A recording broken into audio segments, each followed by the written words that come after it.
It's a very human story. It seems very simple, but it's very intricate.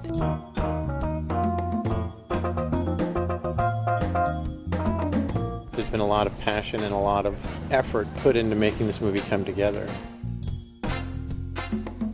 I can't think of any place I'd rather be shooting or doing anything from 5 p.m. to 5 a.m. the next morning. I mean, I'm getting here on time to work 12-hour, 13-hour days and sleeping vampire hours. Yes, I'm happy.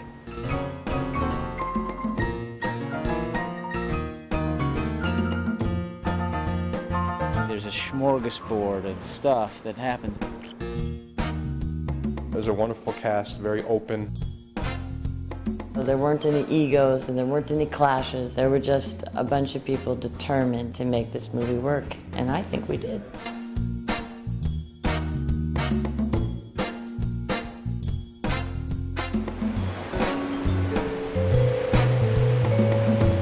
As producers, we've had a lot of miracles come about that help pull this thing together. Because there were iffy days and there were a lot of changes, even right down to the wire.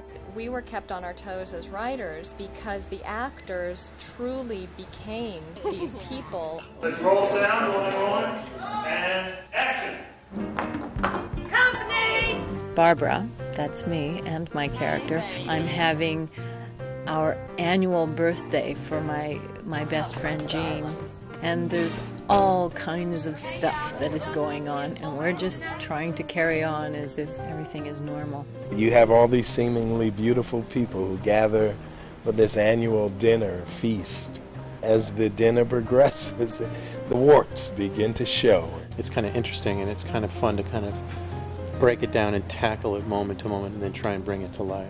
Sometimes when you make a movie at a lower budget and a faster pace, the people involved bond on a deeper level because you all have to work together to get it done. The whole story and the way that it's all intertwined together was really so well done and really remarkable. We had a nice little story, and they gave us a lot of freedom to play.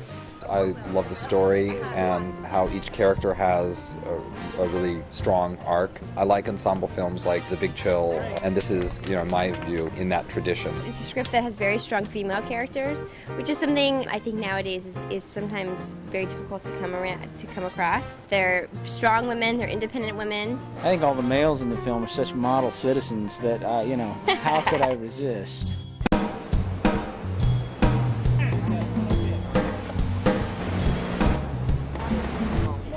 We're kicking ass. I think we kicked some serious ass. It was a strong woman's role. It beckoned me, and I answered. My character recently had a mastectomy and is very much in denial about it. And this is the first time that she's socialized since she's gone through her ordeal. And she's not facing things very well. Even though she is in front of the man that she's afraid of losing, even though she's in front of the people that are her friends, she actually faces her fears and I think does something that is tremendously brave in facing herself. Just in the course of this one night, she has quite a journey in some ways because she's kind of taken the blinders off her eyes. You just have to accept that there are things about the other person you're never going to understand and you shouldn't even try. What are you saying to her? Just passing on some hard-earned wisdom. I spent some time with a breast cancer support group, and I listened to stories, and I also have a friend who had gone through a mastectomy, double mastectomy. It really brought everything to the surface in some ways for me to listen to people's stories and just to be in that atmosphere. I felt very privileged and honored. I read as much as I could. I wanted to understand what technically I had gone through. And then I had to kind of distance myself from those people because they had more perspective than my character has. My character is still pretty much in the dark. Robert, talk to me. Let me help you. I don't need any help. What is wrong with all you people? I'm fine.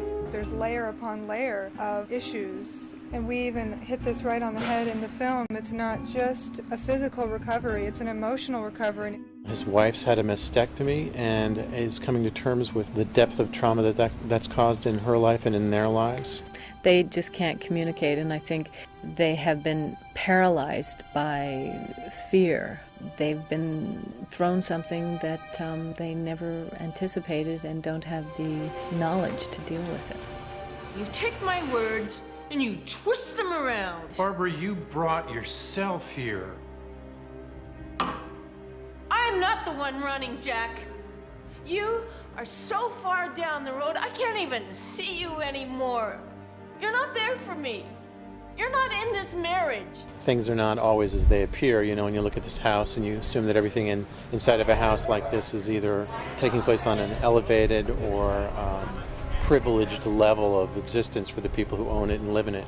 But in reality, you know, their life's a lot more difficult than it appears. This is pity, Jack. That's what you give me, pity and disgust. Oh, is it too much for you to handle? I'm sorry, Jack, but it's not about you. It's not about you. You didn't lose anything, Jack. You didn't lose anything. It's not about you. You look at me. Please, Jack, just look at me.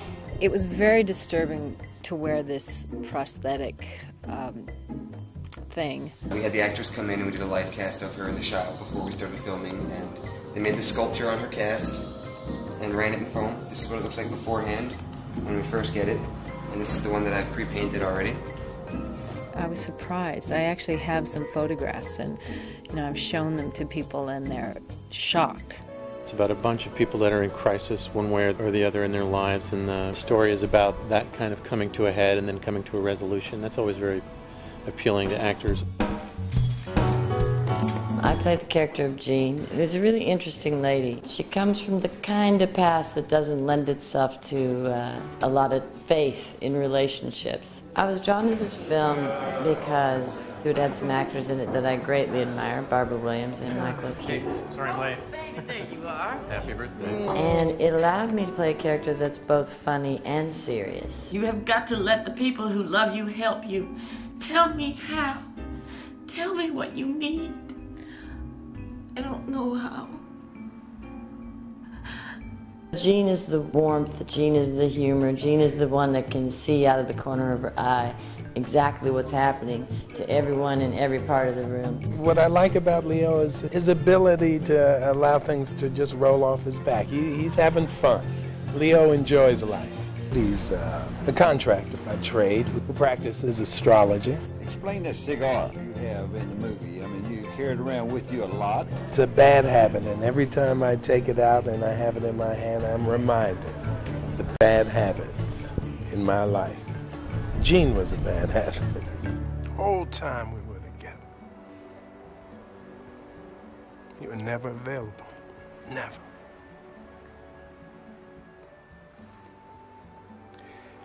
You only wanted me when nobody was looking. Oh, that's not true. Cut! Cut, cut, cut! Let's go one more time. We're gonna have this triangle to our right. It's okay, we've already covered it. Okay, I'm ready. 78 Baker, take one marker. Set. And action!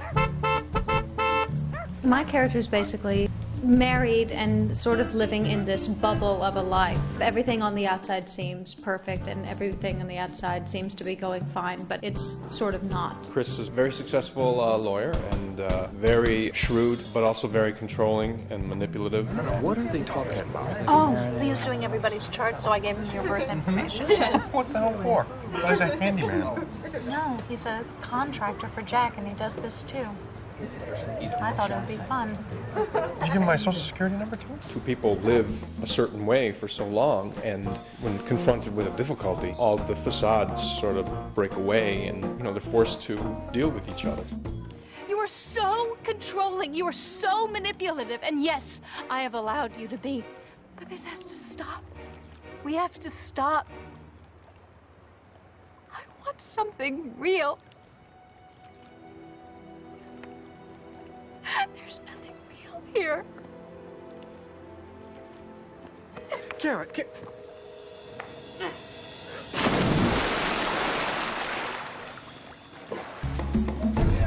right, here we go, guys. Lock it up quietly. I think Olivia is very representative of a lot of girls in their mid-20s that are trying to find their way and trying to find love and trying to find out who they are. If I ever do commit years down the road, and it's highly unlikely, but if I ever do, it begins with both my partner and I going through intensive, introspective psychotherapy. But I think that there are some things that she's still trying to find out, especially in regards to relationships. So, who's the other hot redhead? Oh, that is Jimmy. That's Olivia's flavor of the month. Tasty? Downright tasty.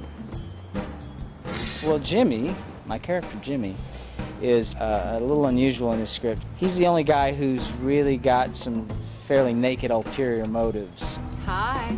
Oh, hi, Barbara. And he's a bit of an operator. It's just a birthday kiss. You kissed her?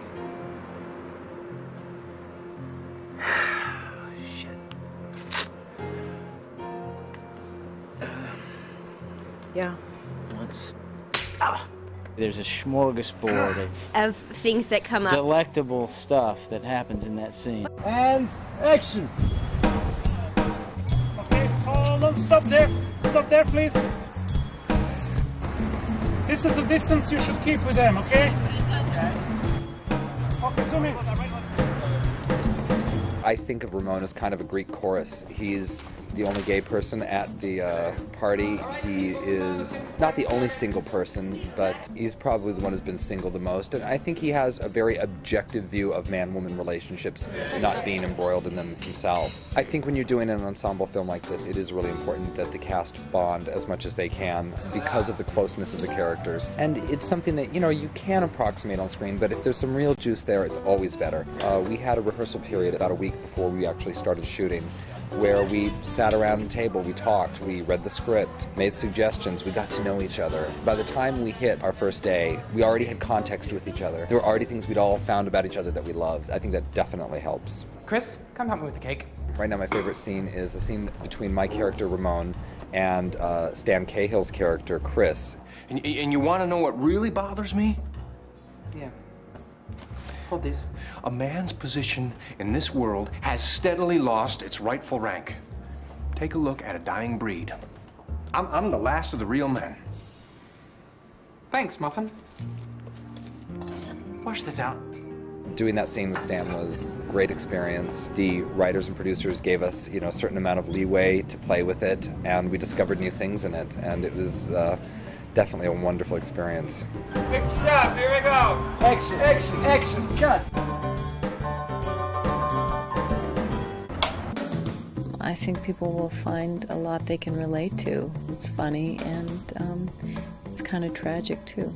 The story is a sincere and complicated unraveling of people's lives. Unlike a lot of films out there, it's one that's driven purely by character and relationship, and I personally think those are the most satisfying films. So the entire movie as a whole, I think, has a lot to say and is done in a very entertaining way. It's chock full of a lot of terrific actors playing characters who are each in their own way struggling toward what we're all struggling for, which is some kind of peace and some kind of happiness.